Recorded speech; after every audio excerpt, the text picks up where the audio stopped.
Hello guys, हमारे channel पर आपका स्वागत है। अगर आपको वीडियोस पसंद आ रही हैं तो प्लीज़ लाइक करें, कमेंट करें और शेयर करें।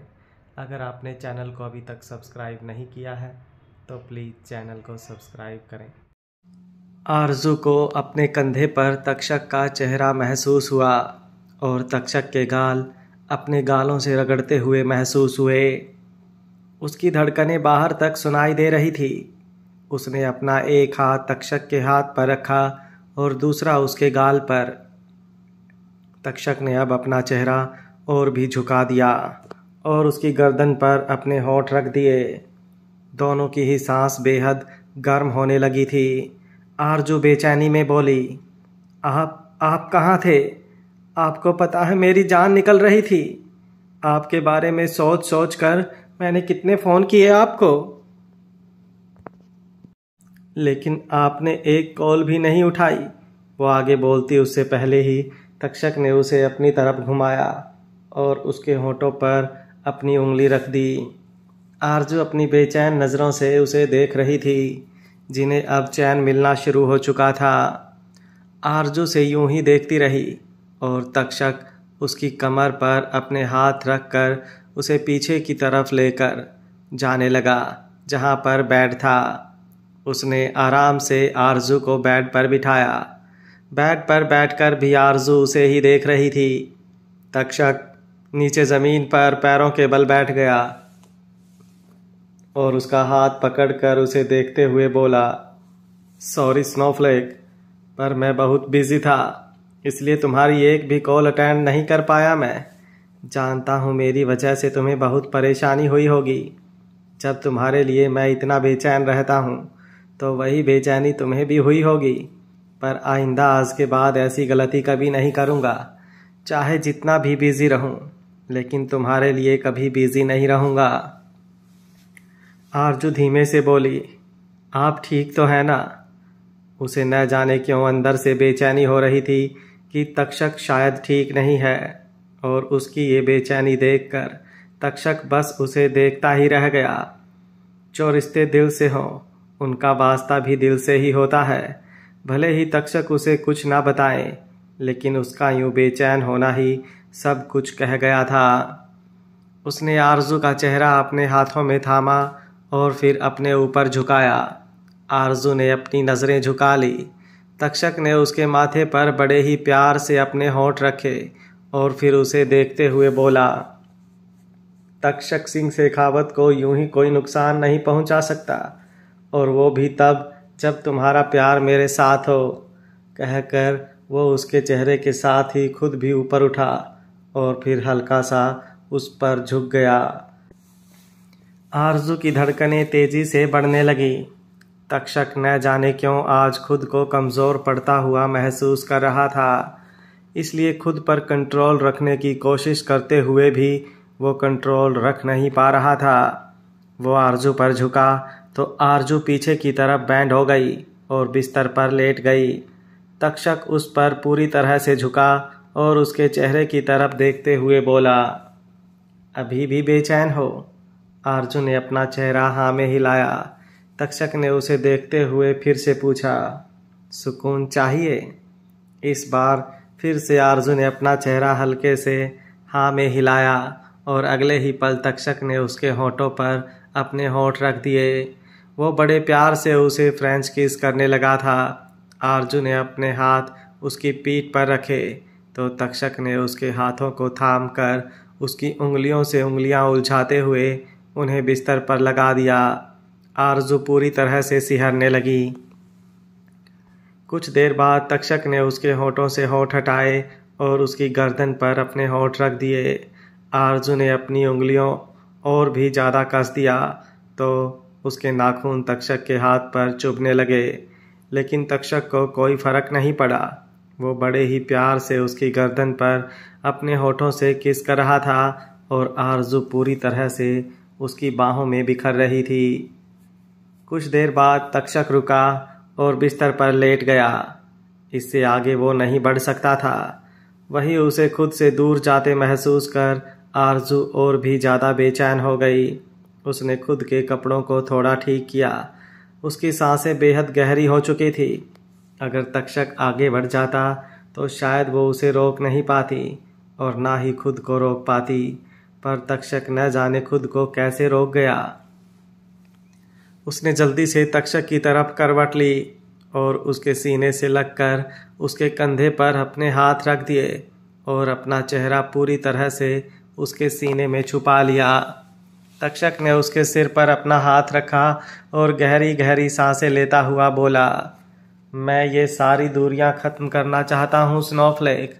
मैं तुम्हें अपना बनाना चाहता हूँ और पूरी तरह से तुम्हारा होना चाहता हूँ। मैं अब और ज़्यादा इंतज़ार नहीं कर सकता और ना ही खुद को और ज़्यादा रोक सकता हूँ।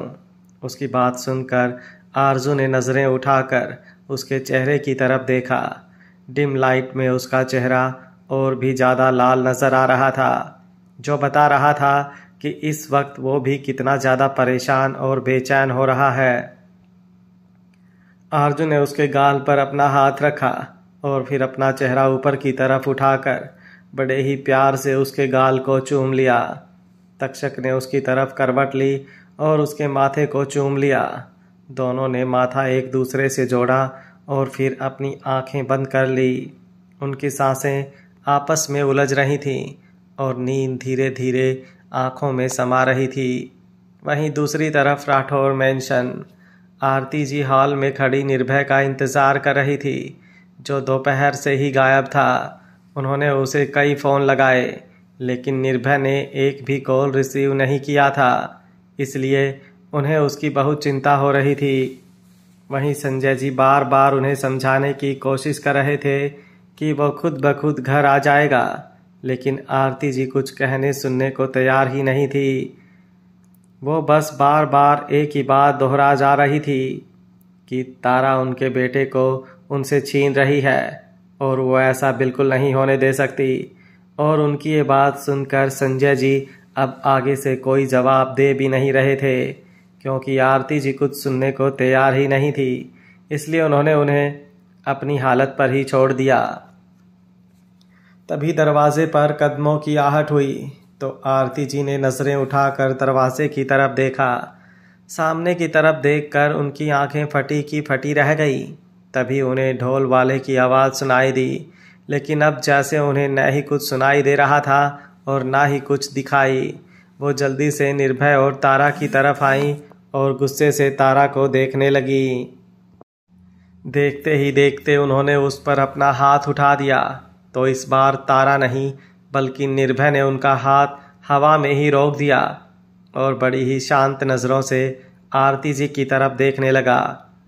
आरती जी ने गुस्से भरी नज़रों से उसे देखा तो निर्भय एक्सप्रेशंस लेस होकर बोला, अब तक आप जब भी तारा से बात कर रही थी या उससे जो भी बर्ताव कर रही थी, आप तारा सिंह शेखावत से कर रही थी, लेकिन अब आपके सामने जो खड़ी है वो निर्भय सिंह राठौर की बीवी है मॉम। और निर्भय सिंह राठौर को बिल्कुल बर्दाश्त नहीं कोई उसकी बीवी की तरफ कोई नज़र भी उठाए, हाथ उठाना तो दूर की बात है।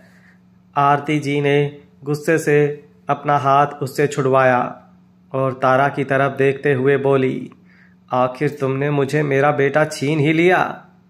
तारा मुस्कुराई और धीमे से बोली, कोई हमसे कुछ छीन नहीं सकता, ये सिर्फ हम पर डिपेंड करता है कि हम अपने रिश्तों को कितना संभालते हैं।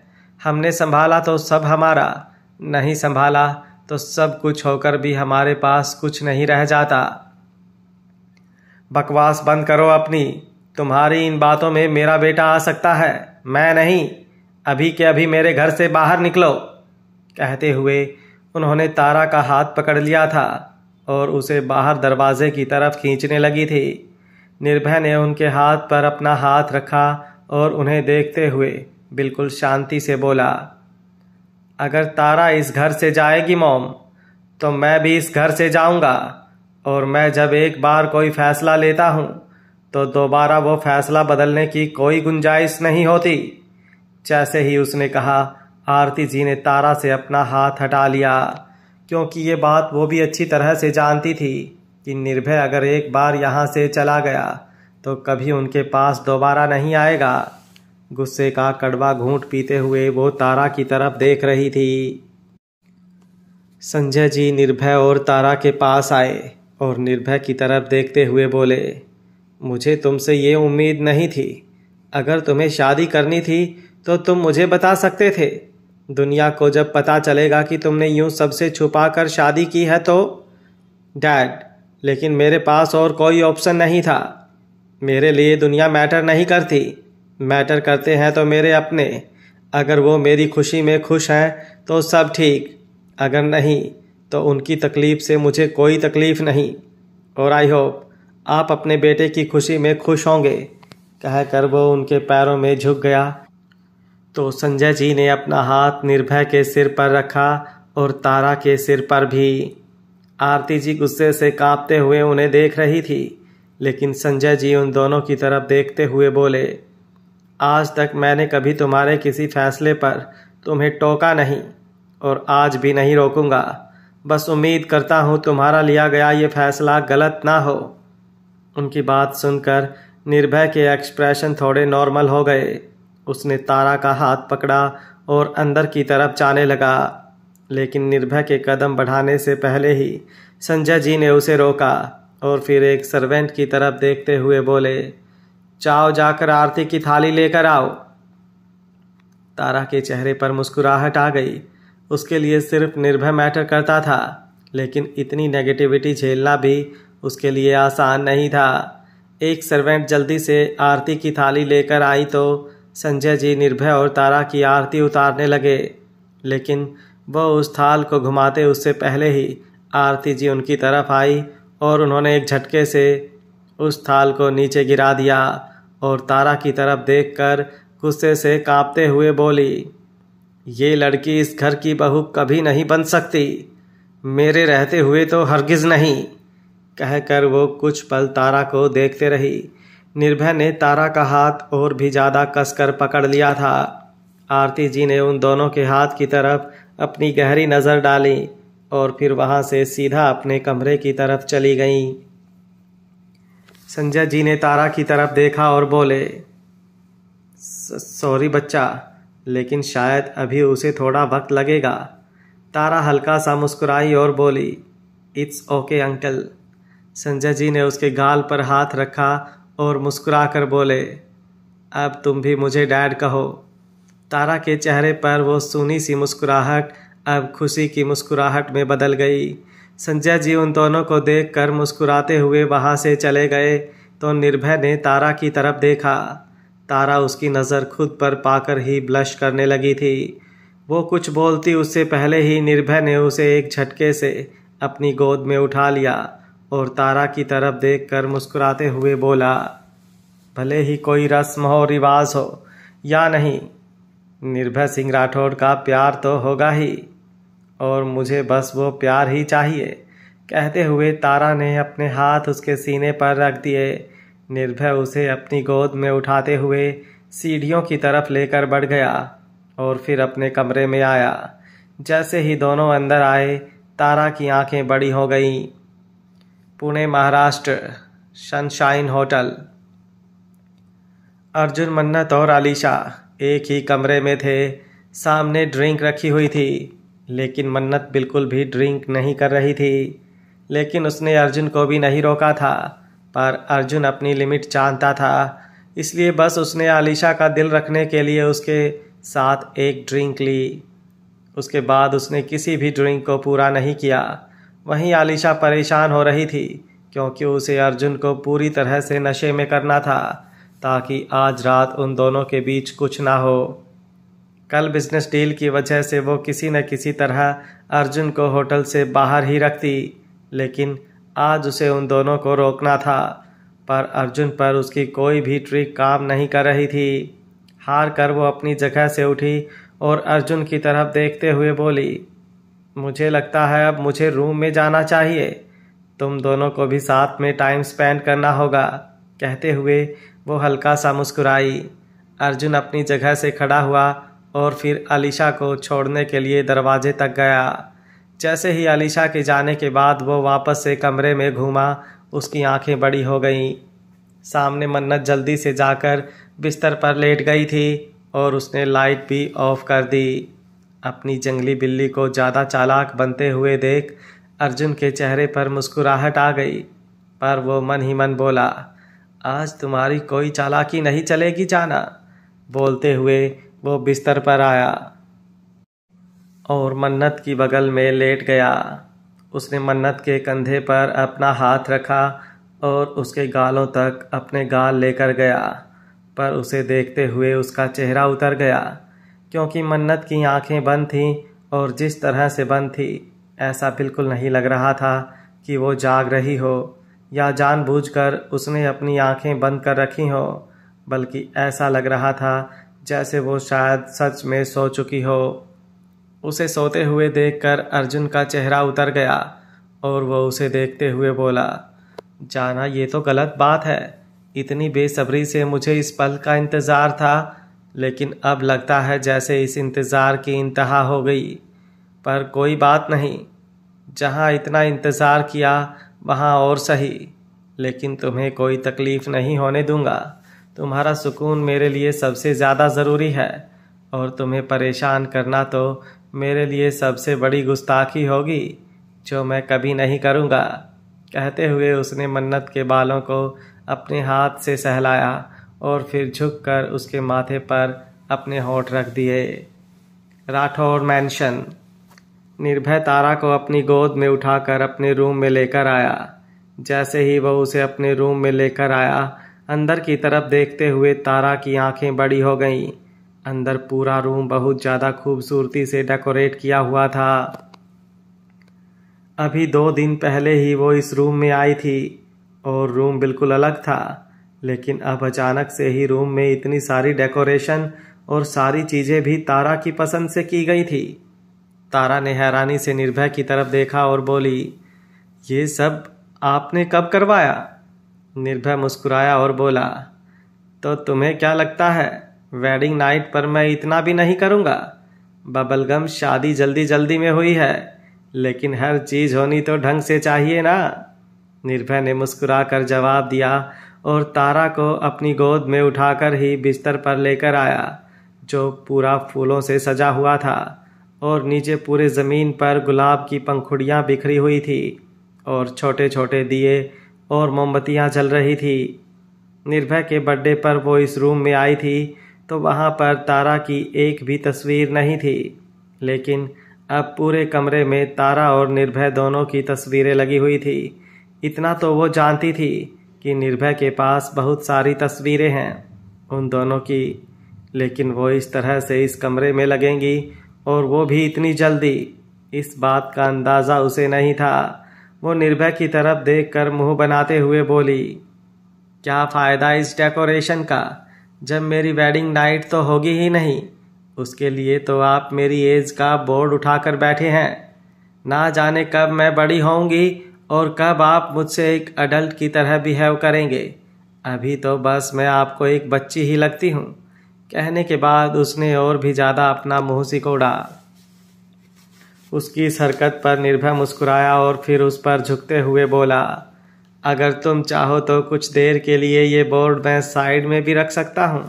उसकी बात सुनकर तारा ने बड़ी बड़ी आंखों के साथ उसे देखा और चहक कर बोली, सच में? निर्भय ने उसके माथे पर अपनी उंगली से टैप किया और बोला, सच में, लेकिन उसके लिए कुछ टर्म्स एंड कंडीशंस होंगी। कैसी टर्म्स एंड कंडीशंस? तारा ने फिर से मुंह बनाकर पूछा। निर्भय मुस्कुराया और फिर वार्डरोब की तरफ बढ़ गया। तारा उसे ही देख रही थी। निर्भय ने वार्डरोब में से तारा के लिए कुछ कपड़े निकाले और फिर उन्हें लेकर तारा के पास आया। तारा उसके हाथों में कपड़े देखकर बोली, अच्छा तो सारी तैयारी कर ली है आपने? वो तो करनी ही थी बबलगम। अब तुम्हें इस लहंगे में तो पूरी रात सोने नहीं दूंगा। कहते वक्त उसके चेहरे पर एक शरारती मुस्कुराहट थी। उसके हाथों में इस वक्त तारा के लिए एक नाइटी थी। तारा ने अपने हाथ उसकी तरफ उठाए और बड़ी ही मासूमियत से बोली, मैं बहुत ज़्यादा थक गई हूँ, प्लीज़ मेरी हेल्प कर दीजिए। उसकी बात सुनकर निर्भय के चेहरे की मुस्कुराहट और भी ज़्यादा बढ़ गई और उसने तारा को एक बार फिर से अपनी गोद में उठा लिया और चेंजिंग रूम की तरफ लेकर बढ़ गया। अर्जुन को अचानक ही एक हवा का झोंका अपने चेहरे पर महसूस हुआ। वो आंखें बंद किए अपने बिस्तर पर आराम से सोया हुआ था। मन्नत के सोने के बाद उसके जागने का तो कोई मतलब ही नहीं बनता था, इसलिए वो भी सो चुका था। लेकिन अब अचानक ही वो ठंडी ठंडी हवा का झोंका महसूस कर उसने अपनी आंखें खोली। कमरे में डिम लाइट होने की वजह से ज़्यादा कुछ तो नहीं दिखाई दे रहा था, लेकिन उसकी नज़र खिड़की की तरफ गई जो खुली थी और पर्दे हवा से लहरा रहे थे। अब उसका ध्यान कमरे में धीमे धीमे म्यूज़िक पर गया। फिर अगर मुझे तू कभी ना मिले, हम सफ़र मेरा तू बने ना बने, फासलों से मेरा प्यार होगा ना कम, तू ना होगा कभी अब जुदा। वो अपनी जगह से उठा और खिड़की की तरफ देखने लगा जहाँ पर एक लड़की खड़ी थी, और वो लड़की कोई और नहीं मन्नत थी। और मन्नत की तरफ देखते हुए अर्जुन की आंखें हैरानी से ज़्यादा खुशी से चमक रही थी, और सबसे ज़्यादा ताज्जुब उसे मन्नत के कपड़ों से हो रहा था। मन्नत ने इस वक्त वही नाइटी पहनी हुई थी जो अर्जुन ने स्पेशली उसके लिए खरीदी थी। ये एक रेड कलर की बहुत ही हॉट एंड सेक्सी नाइटी थी, और मन्नत का उसे पहनना तो पानी में आग लगा रहा था। अर्जुन उसके बिल्कुल पास आया और उसके कंधे पर अपने हाथ रख तो मन्नत सिहर उठी। उसकी सांसें गहरी हो गई, जो अर्जुन को दूर से ही महसूस होने लगी। मैंने तेरा नाम दिल रख दिया, मैंने तेरा नाम दिल रख दिया, धड़केगा तू मुझ में सदा, मैंने तेरा नाम दिल रख दिया। राठौर पेंशन। तारा को अपनी गोद में उठाकर निर्भय चेंजिंग रूम में ले आया था। चेंजिंग रूम में आने के बाद उसने उसे मिरर के सामने खड़ा किया और फिर बड़ी ही शरारत भरी नज़रों से उसे देखने लगा। तारा के गाल गुलाबी होने लगे। आज पहली बार वो दोनों इस तरह से आमने सामने थे। तारा का दिल जोरों से धक धक कर रहा था। आज तक वो निर्भय के सामने बोल्ड बनती आई थी, लेकिन आज पहली बार वो क्लीन बोल्ड हो रही थी। उसका गला सूख रहा था और उसका चेहरा पूरा ब्लश कर रहा था। निर्भय हल्का सा उसकी दूसरी तरफ घूमा और फिर उसके कंधे पर अपना हाथ रखा तो तारा की सांसें और भी ज़्यादा गहरी होने लगी। आज पहली बार वो निर्भय के सामने नर्वस हो रही थी। निर्भय उसे देखकर मुस्कुराया और बोला, क्या बात, आज मेरी बबलगम मुझे कोई जवाब नहीं देगी? तारा गहरी गहरी सांस लेते हुए बोली, क्या आपको मेरी सांसों का शोर सुनाई नहीं दे रहा? निर्भय हल्का सा उस पर झुककर बोला, सुन रहा है, और इस शोर को सुनकर मेरा दिल शोर कर रहा है। कहते हुए वो पूरी तरह से उसकी गर्दन पर झुक गया और अपने होठों से उसकी गर्दन पर सरगोशी करने लगा। उसके हाथ तारा की पीठ पर थे, जहाँ पर उसके ब्लाउज़ की डोरियाँ थी, और वो अपनी उंगलियों से उसकी डोरियों के साथ खेल रहा था। तारा ने अपने हाथ उसके कंधे पर रखे और बोली, क्या कह रहा है आपका दिल? निर्भय ने उसकी गर्दन पर अपने होंठ रखे और हल्का सा चूम कर गर्म सांसें उसकी गर्दन पर छोड़ते हुए बोला, मेरा दिल कह रहा है कि आज सब कुछ छोड़कर एक गुस्ताखी कर लूं। उसका जवाब सुनकर तारा के हाथ निर्भय के कंधे पर और भी ज़्यादा कस गए और वो आहें भरते हुए बड़ी मुश्किल से बोली, गुस्ताखियाँ करने के लिए होती हैं।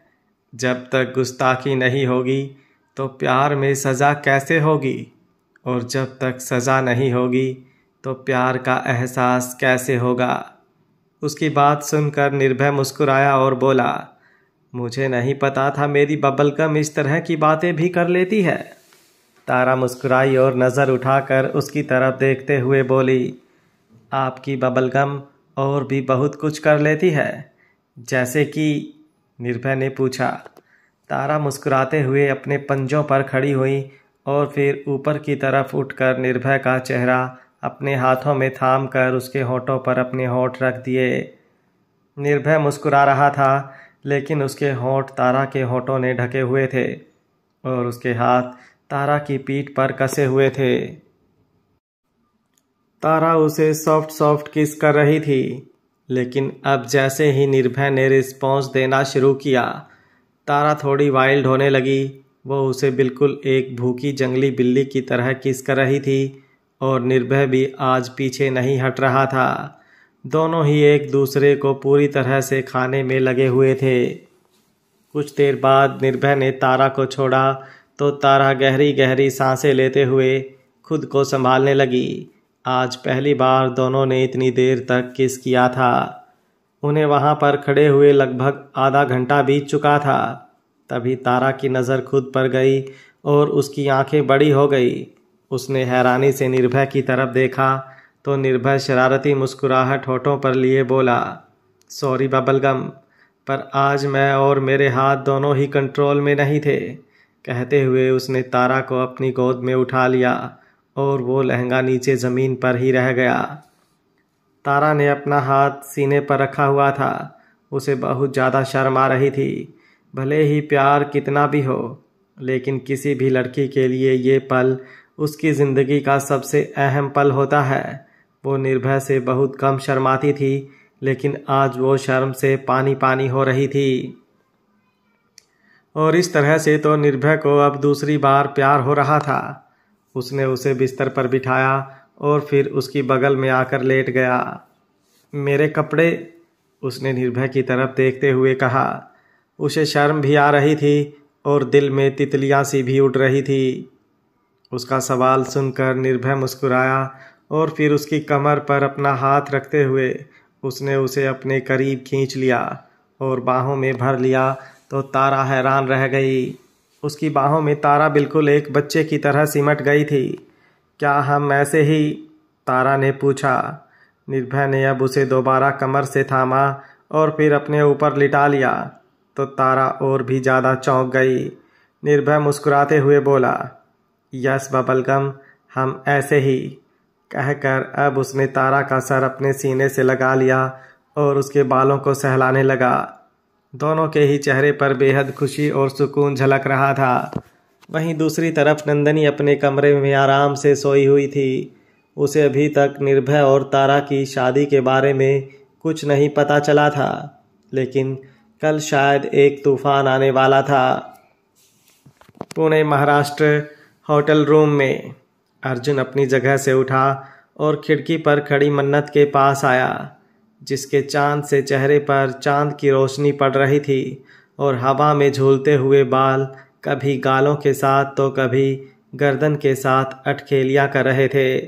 कमरे में एक तरफ म्यूजिक चल रहा था। मैंने तेरा नाम दिल रख दिया, मैंने तेरा नाम दिल रख दिया, धड़केगा तू मुझसे सदा, मैंने तेरा नाम दिल रख दिया। अर्जुन ने मन्नत के कंधे पर अपना हाथ रखा तो मन्नत पूरी तरह से सिहर उठी। उसके कंधे पर रखा हुआ हाथ अर्जुन धीरे धीरे नीचे की तरफ सरकाते हुए उसके हाथ तक लेकर आया और उसकी उंगलियों से उलझाकर उसके बिल्कुल कंधे पर अपना चेहरा झुका लिया तो मन्नत की सांस और भी ज़्यादा गहरी हो गई। अर्जुन बड़ी ही मदहोशी भरी आवाज़ में बोला, जाना तुम, तेरे वास्ते कभी मेरा ये प्यार ना होगा कम।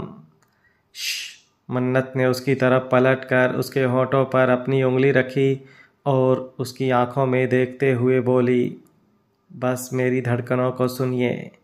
उसकी बात सुनते वक्त अर्जुन उसकी आंखों में देख रहा था। खूबसूरत सी आंखें और भी ज़्यादा खूबसूरत दिखाई दे रही थी। उन आंखों में अर्जुन के लिए प्यार का समुंदर समाया हुआ था। अर्जुन ने अपने हाथ उसकी कमर पर रखे और बोला, जाना तुम सच में? मन्नत उसकी आंखों में देखते हुए धीमे से बोली, हर ख्वाब को हकीकत बनाना चाहती हूँ मैं। अगर तुम इसके लिए तैयार नहीं हो तो हम इंतज़ार कर सकते हैं। अर्जुन उसकी आंखों में देखते हुए बोला। मन्नत ने अपने हाथ उसके कंधे पर रखे और उसकी आंखों में देखते हुए बोली, इंतज़ार की अब कोई जगह नहीं है। मेरे दिल में बसा आपका प्यार मेरे जिस्म को छूना चाहता है। उसकी बातें सुनकर अर्जुन और भी ज़्यादा मदहोश हो रहा था, लेकिन वो कोई गलती नहीं करना चाहता था। वो खुद पर तब तक कंट्रोल रखना चाहता था जब तक मन्नत पूरी तरह से तैयार ना हो जाए वो उसे बिल्कुल भी तकलीफ नहीं देना चाहता था। इसलिए उसने अब उसकी उंगलियों में अपनी उंगलियां उलझाते हुए कहा, मैं तुम्हें कोई तकलीफ नहीं देना चाहता जाना। मन्नत हल्का सा मुस्कुराई और फिर अपने हाथ उसकी गर्दन तक ले आई और बड़ी ही मदहोशी भरी आवाज़ में बोली, मेरे जिस्म का रोम रोम आपके प्यार के लिए तड़प रहा है अर्जुन। अब इस तड़प से तकलीफ़ हो रही है। मेरी तड़प और इस तकलीफ़ दोनों को दूर कर दीजिए। कहकर उसने अपनी आंखें बंद कर ली। अर्जुन मुस्कुराया और अब उसके पास कहने को कुछ नहीं था। उसने अपना एक हाथ मन्नत के हाथों में कसकर ही पकड़े रखा और फिर अपना दूसरा हाथ ऊपर मन्नत के सिर पर लेकर आया और उसके बालों में ग्रिप बनाते हुए उसके चेहरे को अपने करीब कर उस पर झुक गया। दोनों की गर्म सांसें इस वक्त एक दूसरे को छू रही थी। ये वक्त, यह लम्हा उन दोनों के बीच पहले बीत चुका था, लेकिन इससे आगे आज तक दोनों ही नहीं बढ़ पाए थे। लेकिन अब दोनों ही ये दूरियां खत्म करने के लिए तड़प रहे थे। अर्जुन कुछ पल उसके चेहरे को देखता रहा। दोनों की ही धड़कनें बेतहाशा दौड़ रही थी और अब उन बेतहाशा दौड़ती हुई धड़कनों को एक मंजिल सी मिल गई। उन दोनों के होंठ एक दूसरे से जुड़े हुए थे और दोनों ही एक दूसरे को बड़े प्यार से किस कर रहे थे। अर्जुन उसके होंठों को बहुत ज़्यादा सॉफ्टली किस करते हुए उसके होंठों पर अपना प्यार लुटा रहा था। मन्नत पूरी तरह से सिहर रही थी। उसका रोम रोम सच में अर्जुन के प्यार के लिए अपनी गवाही दे रहा था। कुछ देर उसे यूं ही प्यार से किस करते रहने के बाद अर्जुन ने उसे अपनी गोद में उठाया और फिर बिस्तर की तरफ लेकर बढ़ा। मन्नत ने उसकी गर्दन पर अपनी बाहें लपेट दी और अपना सर उसके सीने में छुपा लिया। अर्जुन ने उसे एक नज़र भर कर देखा। अब वो जाकर भी खुद को कंट्रोल नहीं कर सकता था। वो खुद अपनी मन्नत पर अपना प्यार लुटाने के लिए तड़प रहा था। अपनी शर्ट के बटन खोलते हुए भी उसकी नज़रें मन्नत पर थीं और मन्नत की नज़रों में जो मदहोशी थी वो उसे और भी ज़्यादा पागल कर रही थी। उस डिम लाइट में दोनों के चेहरे बेहद लाल हो चुके थे। अपनी शर्ट उतारने के बाद अर्जुन बेड पर आया और फिर मन्नत पर झुक गया तो मन्नत ने भी उसे अपनी बाहों में समेट लिया। अर्जुन ने उसकी गर्दन पर अपने होंठ रखे तो उसकी सांसें और भी ज़्यादा गहरी हो गई। अर्जुन उसकी गर्दन को चूमते हुए बोला, आई लव यू जाना। मन्नत भी आहें भरते हुए बोली, I love you too Arjun ji. कहते वक्त उसकी आंखें नम हो गई थी। जिस चीज़ से कभी उसे बेहद नफरत थी आज वो उस चीज़ से प्यार करने वाली थी। एक चीज़ जो ज़बरदस्ती की जाए तो उसे घिनौना दुनिया में कुछ नहीं है, लेकिन वही अगर वो चीज़ एक औरत से प्यार से की जाए तो उस औरत के लिए उससे खूबसूरत और कुछ नहीं। एक मर्द की तरह करना प्यार उससे। जिस्मों का खेल मत खेलना। तुम्हारे प्यार में अपना जिस्म तुम्हारे नाम कर देगी। ज़बरदस्ती से औरत का सिर्फ जिस्म पाया जा सकता है। करो तुम मोहब्बत उससे, अपनी रूह को भी वो तुम्हारे नाम कर देगी। अर्जुन उसकी गर्दन पर चूमते हुए उसके कंधे पर आया और कंधे पर चूमने लगा। मन्नत आहें भर रही थी। उसके पैर बार बार इधर उधर हो रहे थे तो अर्जुन ने उसके पैरों से अपने पैर उलझा लिए। अब वो धीरे धीरे आगे बढ़ रहा था और मन्नत को अपने प्यार से भरते हुए अपने प्यार में समेट रहा था। मन्नत भी अपने दिल में छुपे हर जज्बात को आज प्यार के एहसासों के साथ अर्जुन की रूह से रूबरू करवा रही थी। पूरी रात दोनों एक दूसरे की बाहों में सिमटे मोहब्बत की अंगड़ाइयाँ महसूस करते रहे। पुणे महाराष्ट्र होटल रूम में मन्नत और अर्जुन दोनों ही पूरी रात एक दूसरे के प्यार की आगोश में रहे और जैसे जैसे रात गहराती जा रही थी वैसे वैसे उनका प्यार भी गहराता जा रहा था। सुबह होने पर दोनों एक दूसरे की बाहों में सिमटे हुए थे और दोनों के ही चेहरे पर बेहद सुकून नजर आ रहा था। वहीं दूसरी तरफ राठौर मेंशन में निर्भय और तारा भी एक दूसरे की बाहों में सोए हुए थे। निर्भय ने आंखें खोलकर तारा की तरफ देखा तो उसका चेहरा बेहद मासूम लग रहा था। वो मुस्कुराते हुए बोला, मेरी बबलगम सोते हुए इतनी मासूम लग रही है, लेकिन आई नो जैसे ही उठेगी एकदम वाइल्ड हो जाएगी। उसकी बात सुनकर तारा ने अपनी आंखें खोली और झूठी नाराज़गी और गुस्से से उसे देखने लगी। उसकी नींद काफ़ी देर पहले ही खुल गई थी, लेकिन वो निर्भय को निहार रही थी, इसलिए उसने कोई हलचल नहीं की। लेकिन अब निर्भय की बात सुनकर वो एकदम से कांप उठी और अगले ही पल वो वापस ब्लैंकेट में छुप गई और उसका चेहरा बिल्कुल गुलाबी हो गया। निर्भय मुस्कुराया और फिर उसे कमर से पकड़कर अपनी तरफ खींचते हुए बोला, क्या हुआ मेरी वाइल्ड कैट, एकदम से शांत क्यों हो गई? आप मेरा फ़ायदा उठा रहे हैं ना? तारा ने नज़र झुकाकर कहा। निर्भय ने अपने होठों पर अपनी उंगलियां रखीं और बोला, हाँ बीवी बनते ही तुम कैसी बातें करने लगी? अभी तक तो तुम मेरा फ़ायदा उठाती थी, लेकिन अब शादी के बाद तुम्हें ऐसा लगने लगा है कि मैं तुम्हारा फ़ायदा उठा रहा हूँ। उसकी बात सुनकर अब तारा ने और भी ज़्यादा तिरछी नज़रों से उसे देखा और अपना नाक सिकोड़ते हुए बोली, आप ना शादी के बाद बिल्कुल बदल गए हैं। बदल तो तुम गई हो बबलगम। निर्भय अपनी उंगलियों से उसे परेशान करते हुए बोला। तारा ने उसके कंधे पर अपना हाथ रखा और ब्लैंकेट में अंगड़ाई से लेते हुए बोली, डैडी आप मुझे सच में बहुत परेशान कर रहे हैं। अगर मैं परेशान करने पर आई तो आप? निर्भय थोड़ा सरकास्टिक वे में बोला। अच्छा मेरी बबलगम, अब से मुझे सच में परेशान करेगी? कैसे कैसे?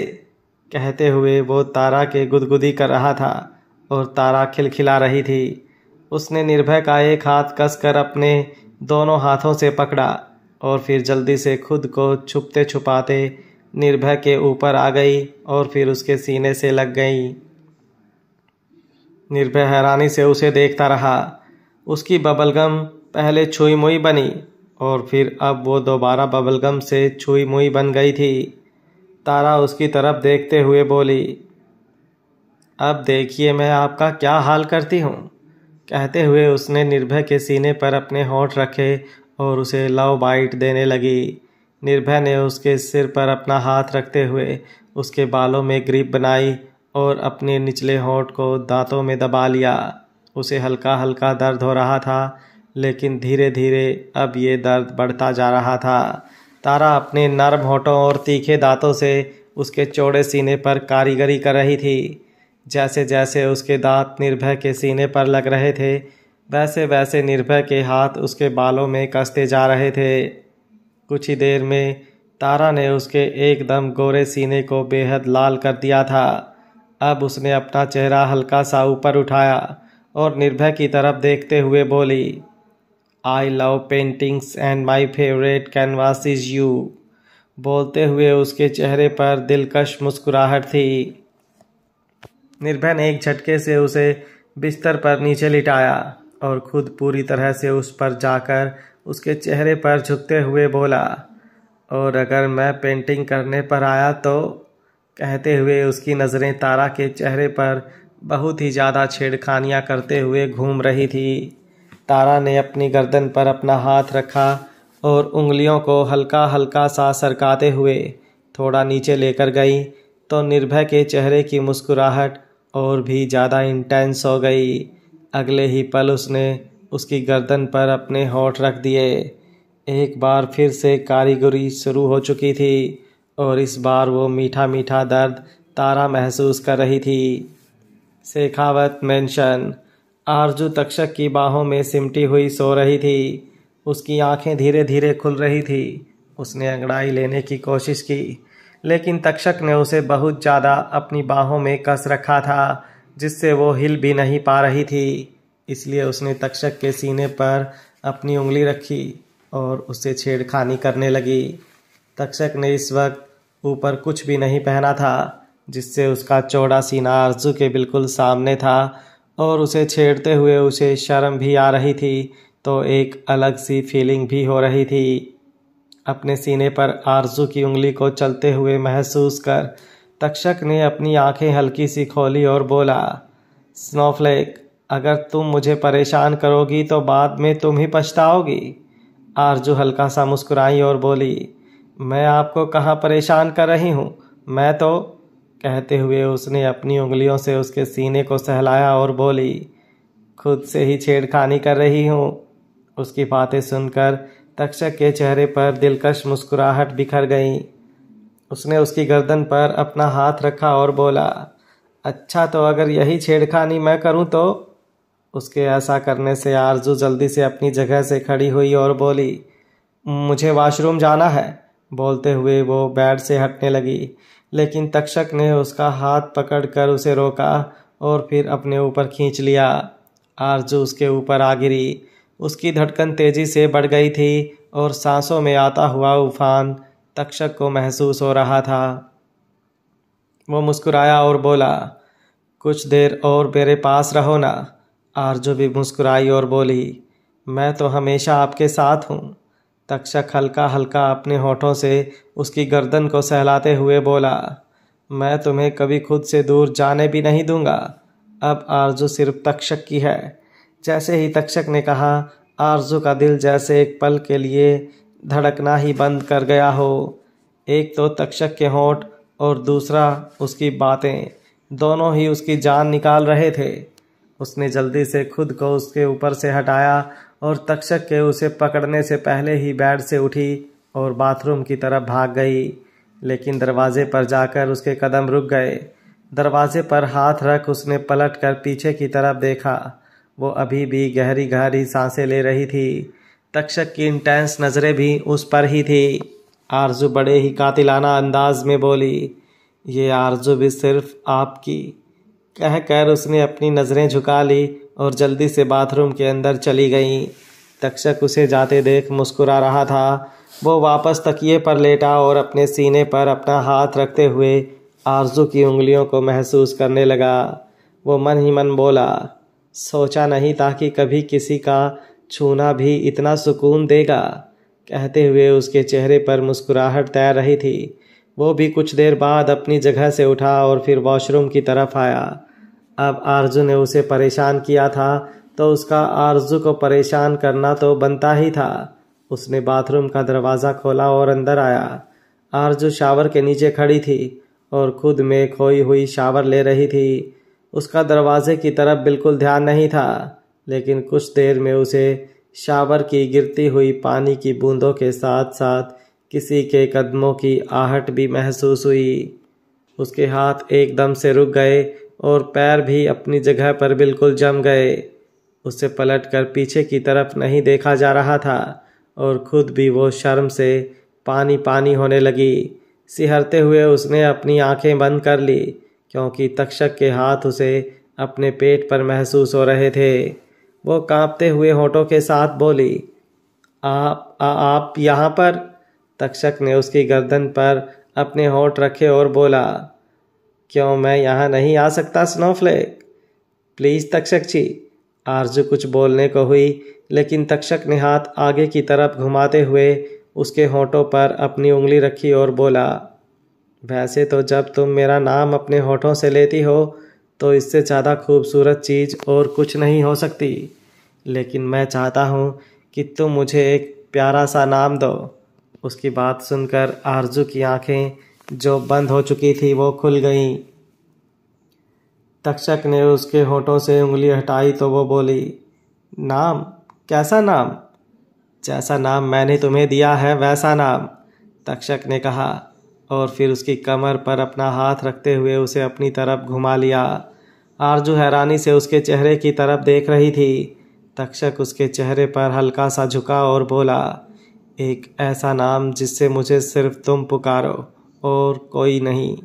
उसकी बात सुनकर अब आरजू को समझ आया कि वो उसे नाम देने के लिए क्यों कह रहा है। वो सोचने लगी। उसे सोचते हुए देख तक्षक मुस्कुरा रहा था। Mister dream. नाम सुनकर तक्षक थोड़ा हैरान हुआ, क्योंकि ये नाम काफ़ी अलग था। उसके सवालिया नज़रें खुद पर पाकर आरजू मुस्कुराई और बोली, आप मेरे लिए एक ख्वाब की तरह हैं, जिसे मैं जितना देखूं उतना ही कम। एक ऐसा ख्वाब जो पूरा भी हो रहा है। तो एक ख्वाब की तरह ही लग रहा है, एक ऐसा ख्वाब जिसे मैं अपनी आंखों से कभी हटते हुए नहीं देखना चाहती, एक ऐसा ख्वाब जिसे मैं कभी टूटते हुए नहीं देखना चाहती। आरजू बड़ी ही मासूमियत से अपने दिल की बातें बोल रही थी और तक्षक बस उसे देखता ही रह गया था। उसने आरजू के माथे पर अपने होंठ रखे और उसके चेहरे की तरफ देखते हुए बोला, ये ख्वाब कभी नहीं टूटेगा और आज से तुम्हारा हर ख्वाब पूरा होगा। ये स्नोफ्लेक के मिस्टर ड्रीम का स्नोफ्लेक से प्रॉमिस है। आरजू के चेहरे पर मुस्कुराहट आ गई, लेकिन अगले ही पल वो मुस्कुराहट गायब हो गई जब तक्षक ने अपनी उंगलियां उसकी पीठ पर चलानी शुरू कर दी। उसने अपनी तरफ देखा तो उसकी आंखें बड़ी हो गईं। वो झट से तक्षक के सीने से ही लग गईं और अपनी आंखें बंद करते हुए बोली, आप बहुत बुरे हैं मिस्टर ड्रीम, आप एक मौका नहीं छोड़ते मुझे परेशान करने का। तक्षक अपनी उंगलियों से लगातार उसे छेड़ते हुए बोला, मैं तो सिर्फ चेक करने आया था कि पानी गर्म है या तुम। उसकी बात सुनकर आरजू की आंखें बड़ी हो गईं और वो तक्षक के चेहरे की तरफ हैरानी से देखने लगी। तक्षक मुस्कुराया और बोला, स्नोफ्लेक, अब ये तो चेक करना ही पड़ेगा ना कि तुम्हें बुखार तो नहीं। कल मैं तुम्हारे साथ नहीं था तो मुझे लगा कहीं मेरी याद में तुम्हें बुखार ना हो गया हो। उसकी बात सुनकर अब आरजू का चेहरा उतर गया। उसने क्या सोचा और तक्षक ने क्या सोचा, लेकिन वो जानती थी तक्षक ये सब कुछ उसे परेशान करने के लिए ही करता है। उसने तक्षक के सीने से अपना सर लगा दिया। अपनी स्नोफ्लेक के डर्टी माइंड के बारे में सोचते हुए तक्षक मुस्कुरा रहा था। दोनों एक दूसरे के सीने से लगे हुए मुस्कुरा रहे थे कि तभी किसी ने दरवाज़ा नॉक किया। दरवाज़ा नॉक होने की आवाज़ सुनकर तक्षक ने हैरानी से दरवाजे की तरफ देखा। तारा तो वहाँ पर हो नहीं सकती थी और कोई सर्वेंट दरवाज़ा नॉक कर ही नहीं सकता था, क्योंकि तक्षक की परमिशन के बिना उन्हें रूम में आने की इजाज़त ही नहीं थी। बाहर से आवाज़ सुनकर आरजू झट से उससे अलग हो गई और उसकी आंखें बड़ी हो गई और उसकी सांसें भी हलक में अटक गई। बाहर से अति की आवाज़ आ रही थी जो तक्षक को जल्दी से बाहर बुला रही थी। अपनी बेबी डॉल की आवाज़ सुनकर तक्षक भी चौंक चुका था। उसने आरजू की तरफ देखा तो आरजू एक बार फिर से शर्म से पानी पानी हो गई और उसके सीने से लग गई। उसी वक्त बाहर से एक बार फिर से आवाज़ आई, तक्षक, कितना वक्त लगेगा तुम्हें? जल्दी से बाहर आओ ना, तुम्हारी बेबी डॉल तुम्हारा इंतज़ार कर रही है। अपनी बेबी डॉल की आवाज़ सुनकर तक्षक भी चौंक चुका था। उसने आरजू की तरफ देखा तो आरजू एक बार फिर से शर्म से पानी पानी हो गई और उसके सीने से लग गई। उसी वक्त बाहर से एक बार फिर से आवाज़ आई, तक्षक, कितना वक्त लगेगा तुम्हें? जल्दी से बाहर आओ ना, तुम्हारी बेबी डॉल तुम्हारा इंतज़ार कर रही है। आरजू अपना चेहरा ऊपर की तरफ उठाकर तक्षक से बोली, प्लीज़ कुछ कीजिए ना, अगर बेबी डॉल को पता चला कि मैं यहाँ पर हूँ तो उन्हें कितना अजीब लगेगा। तक्षक मुस्कुराया और बोला, बिल्कुल अजीब नहीं लगेगा, बल्कि उन्हें खुशी होगी कि मैंने उनकी परेशानी थोड़ी सी कम कर दी। कैसी बात कर रहे हैं आप? मेरे यहाँ पर होने से उनकी परेशानी कम कहाँ से हो जाएगी? आरजू ने पूछा। तक्षक मुस्कुराते हुए बोला, अगर उन्हें हमारे बारे में पता चलेगा तभी उनकी परेशानी कम होगी और वो मेरे लिए बीवी ढूंढना बंद करेंगी। तुम जानती नहीं हो उन्हें, पिछले 1 साल से न जाने कितनी ही लड़कियों को डेट करने का बोला है उन्होंने मुझे। बस जो पसंद आती है उसी से चिपकाने की कोशिश करती रहती हैं। उसकी बात सुनकर आरजू हैरान हुई। तभी दरवाजे पर एक बार फिर से नॉक हुआ। वह उसकी तरफ देखते हुए बोली, पर अगर उन्होंने मुझे एक्सेप्ट नहीं किया तो? उसकी बात सुनकर तक्षक हैरानी से बोला, वो तुम्हें एक्सेप्ट क्यों नहीं करेंगी? क्या कमी है तुम में? जैसी उन्हें चाहिए बिल्कुल वैसी ही हो। तक्षक ने जो कहा आरजू सोचती रह गई। अति उसके बारे में सच जानती थी और इतने बड़े सच को जानकर अपने बेटे की शादी एक ऐसी लड़की से करना जो एक वक्त पर एक कोठे, सोचते हुए ही उसका दिल बुरी तरह से कांप रहा था। उसके चेहरे का रंग उड़ चुका था। तक्षक ने उसका चेहरा अपने हाथों में थामा और बोला, क्यों टेंशन ले रही हो स्नोफ्लेक? बेबी डॉल से डरने की ज़रूरत नहीं है। वो बहुत ज़्यादा फ्रेंडली है। मैं उन्हें खुद तुम्हारे बारे में बताऊंगा और मुझे तो लगता ही नहीं कि मुझे उन्हें बताने की ज़रूरत है, क्योंकि एमपी और बेबी डॉल दोनों बहुत चालाक हैं। भले मेरे सामने नहीं रहते, लेकिन मुझ पर नज़र उनकी हर वक्त होती है। वो मुस्कुराते हुए बोल रहा था, लेकिन आरजू अपनी ही दुनिया में खोई हुई थी। उसे बहुत ज़्यादा डर लग रहा था। हालांकि अति ने उसे शेखावत मैंशन में रहने दिया। वो मुस्कुराते हुए बोल रहा था, लेकिन आरजू अपनी ही दुनिया में खोई हुई थी। उसे बहुत ज़्यादा डर लग रहा था। हालांकि अति ने उसे शेखावत मैंशन में रहने दिया। उससे बहुत प्यार से पेश आई, पर फिर भी तक्षक के साथ शादी, ये सब सोचकर उसे बहुत ज़्यादा डर लग रहा था। उसी वक्त दरवाज़ा एक बार फिर से नॉक हुआ और अति अब थोड़ा चिल्लाकर बोली, अभी के अभी अगर तुम बाहर नहीं आए ना, तो मैं अंदर आ जाऊंगी। फिर मत कहना कि बेबी डॉल तुम पूरी बेशर्म हो। कहते हुए अति पूरी तरह से खींच चुकी थी। तभी किसी ने पीछे से उसे अपनी बाहों में भर लिया। वो हल्का सा मायूस होकर जसन की तरफ देखते हुए बोली, तक्षक दरवाज़ा नहीं खोल रहा, मुझे उससे मिलना है। जसन उसके पेट पर अपनी उंगलियों से हलचल कर रहा था, जिससे अति को गुदगुदी हो रही थी। जसन उसके कान के पास अपने होंठ लाया और धीमे से बोला, क्या तुमने एंजल को देखा है क्या कहीं पे? उसकी बात सुनकर अति थोड़ा हैरान हुई और सोचते हुए बोली, नहीं, मैंने नीचे चेक किया लेकिन वो वहाँ नहीं थी। और रूम का दरवाज़ा बाहर से बंद है ना? जसन ने पूछा तो अति ने अपना सर हाँ में हिलाया। जसन अब हल्का सा मुस्कुरा कर बोला, और अब वो धूप में ऊपर टेरेस पर टहलने तो गई नहीं होगी ना? अब एक बार फिर से अति ने अपना सिर हाँ में हिलाया। अब जसन सोचते हुए बोला, तो सोचो वो कहाँ होगी? उसकी बात सुनकर अति की आंखें बड़ी हो गईं और उसका मुंह खुला का खुला रह गया। उसने सामने वॉशरूम के दरवाजे की तरफ देखा तो इस बार जसन ने अपना सिर हाँ में हिलाया। अति जल्दी से उसकी तरफ पलटी और बोली, क्या सच में बात इतनी आगे बढ़ गई होगी? जसन मुस्कुराते हुए बोला, मेरी औलाद है वो, और तुम्हें इतना आगे लेकर जाने में मुझे कितना ही वक्त लगा था। जैसे ही जसन ने कहा, अति का मुंह बंद हो गया। उसे अपने और जसन के पुराने दिन याद आए, जब पहली बार ही जसन ने पहले दिन ही अति के कपड़े पूरे फाड़ दिए थे और फिर उसे वॉशरूम में भी लेकर गया था। वो उसे घूरते हुए बोली, बस बस वो सब याद करने की ज़रूरत नहीं है। जसन उसके थोड़ा करीब बढ़ते हुए बोला, तुम याद करने की बात कर रही हो बेबी डॉल? मैं तो वो सब दोबारा एक्सपीरियंस करने की सोच रहा हूँ। कहते हुए उसने अति की ड्रेस को आगे की तरफ से खींचा और अपनी उंगली पर थोड़ा जोर बनाते हुए अति की तरफ देखा। अति ने जल्दी से अपनी ड्रेस पर अपना हाथ रखा और बोली, शर्म कीजिए, आप अपनी औलाद के कमरे में हैं। जसन एक्साइटेड होकर बोला, कमरा बदला जा सकता है बेबी डॉल? अति झट से बोली, मुझे मेरा बंदा बदलना है। Do you have any offer?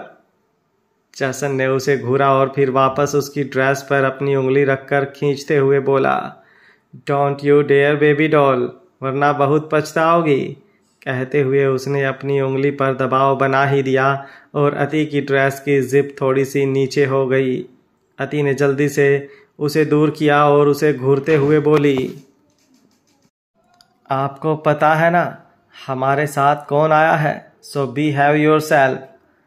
कहकर उसने उसके सीने पर अपना हाथ रखकर उसे पीछे की तरफ धकेला और फिर वॉशरूम के दरवाजे की तरफ घूमकर अपना हाथ दरवाजे पर रखकर थोड़ी ऊंची आवाज़ में बोली, कोई जल्दी नहीं है बाहर आने की तक्षक। Take your time and have a sizzling shower. कहकर वो हल्का सा मुस्कुराई और फिर वहाँ से बाहर की तरफ बढ़ गई। जसन भी उसके पीछे पीछे आया। वहीं उसकी बात सुनकर आरजू का चेहरा शर्म से लाल हो चुका था और तक्षक के चेहरे पर इंटेंस स्माइल थी। उसने अपनी आई विंग की और बोला, देखा, मैंने कहा था ना, बेबी डॉल को कोई प्रॉब्लम नहीं होगी, वो तो खुद बहुत रोमांटिक है। आरजू ने अपने होठों पर अपनी उंगलियां रखी और शर्माते हुए बोली, कैसी बात कर रहे हैं आप अपनी मम्मा के लिए? तक्षक चौंक कर बोला, अरे क्या मतलब बात कैसे कर रहा हूँ?